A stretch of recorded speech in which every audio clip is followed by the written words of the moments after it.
There's a reason progressive rock drumming feels different. It's bigger, it's bolder, it's smarter. And while everyone celebrates the giants, Neil Peart, Gavin Harrison, John Bonham, the truth is, some of the genre's most important innovators barely get mentioned.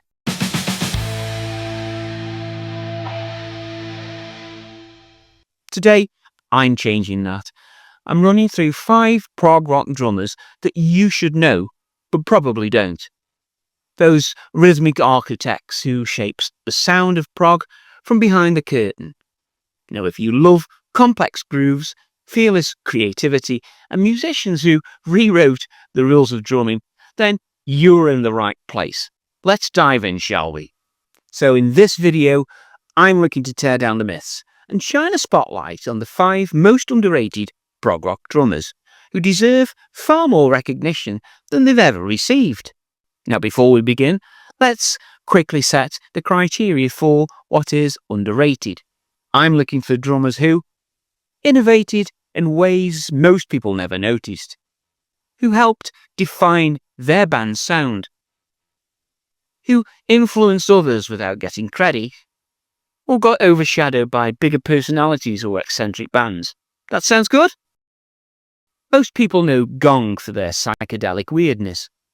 However, almost nobody realizes they had Pierre Moerlen, one of the most creative percussionists to ever step into prog.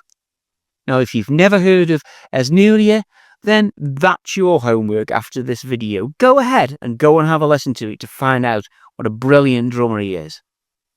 Moerlen doesn't just play the drums.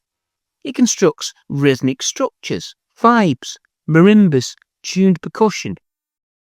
He blended all of it with jazz and rock in a way that was really absolutely unheard of at the time. Truly amazing. Now, why he matters? Well, Pierre turned rhythm into architecture. He made percussion the lead instrument without ever being flashy. Why is he underrated? Well, I think because Gong's lineup was chaotic, the music was weird. Really, the fan base was cult-like. Moerlen was quietly changing prog, but from the shadows. Now, if you think Pierre is impressive, wait until you see drummer number 2.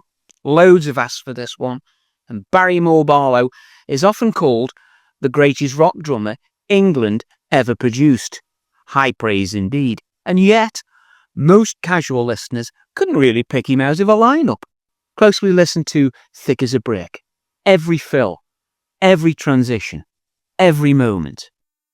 Now, it feels like a musical conversation, not a drummer showing off, but one that's shaping the entire narrative. Now, why he matters? Barlow brings quite a theatrical, orchestral approach that makes odd time signatures really feel quite natural. He's powerful but elegant, technical but tasteful. Why is he underrated? Quite an easy one this. Jethro Tull is dominated by Ian Anderson's flute, his personality, his stage presence. Even die-hard fans sometimes miss that Barlow was the one anchoring the band's progressive era. A fun fact for you, Neil Peart said Barlow was one of his biggest influences. Just let that sink in a moment. Neil Peart said that of another drummer. Awesome. Now, I'm shifting into subtlety, into musicality, into the drummer behind one of prog's most beautiful bands, Camel. And it's Andy Ward, and he is the definition of really tasteful drumming. He's not busy. He's not loud. He's not trying to impress anyone. But listen to Lady Fantasy. You'll hear a drummer who understands the emotional core of the music. Now, why he matters? Well, Ward plays like he's composing, not just keeping time. He leaves space. He guides the melody. He lets the band breathe, all essential qualities. Why is he underrated? Well, Camel didn't hit the commercial heights of, say, Yes or Genesis, but Ward's subtle, melodic approach never demanded attention. Yet his drumming is essential to Camel's signature sound. Now, speaking of musical expressiveness, Our next drummer brings both power and precision. Craig Blundell is one of the best drummers working today. Now, unless you are deep into modern prog, his name might barely ring a bell to you. But here's the thing. Go and listen to Ancestral from Steven Wilson. It's a masterclass. He's the drummer on it.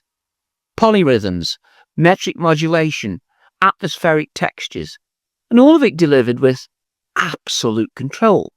Why he matters? Blundell represents the future of prog drumming. He fuses acoustic skills with electronic nuances without ever sounding mechanical or overproduced. Why is he underrated? Well, modern prog is really such a niche. He's beloved by his fellow musicians, but the mainstream just hasn't caught up yet. Ask Steve Hackett about that. I'll throw in a bonus fact for you here as well. Some drummers call him a human drum machine, but with a soul. I like that. But now we arrive at the drummer who has quietly rewritten the rules altogether.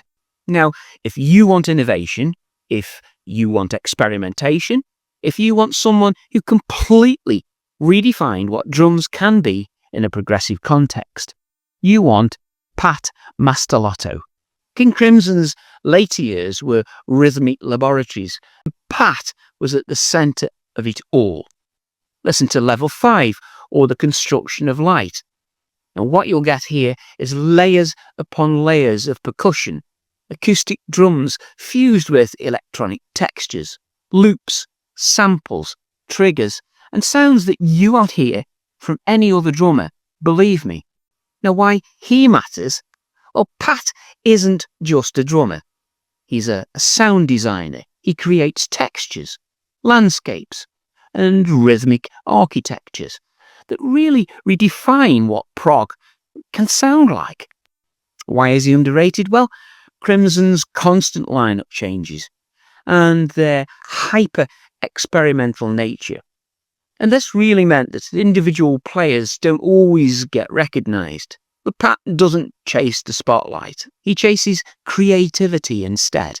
Now, before we wrap up, I've got 3 notable mentions for you. Drummers really that every prog fan should know, and probably do, but let's list them. Clive Bunker. He was the explosive early Jethro Tull energy that really paved the way for Barriemore Barlow's era. Michael Giles also. He was the original King Crimson drummer, whose delicate, jazz-inflected style really defined in the court of the Crimson King. And lastly, try Nick DiVirgilio, a modern prog polymath whose emotional range behind the kit is really nothing short of stunning. So there are our 5. Pierre Moerlen, Barriemore Barlow, Andy Ward, Craig Blundell, and Pat Mastelotto. A famous 5. Underrated? Absolutely. Influential? Without question. Now, these drummers shaped progressive rock in ways that most people never actually realised. And they did it all without demanding the spotlight. Now listen, it's your turn now. Who do you think are the most underrated prog drummers of all time? Drop your pick in the comments. And if your suggestion gets enough support, it may well be featured in an upcoming video. As ever, thank you for watching this video on the Album Review channel, and until next time, keep listening, keep exploring, and remember, in the world of prog, the journey never really ends.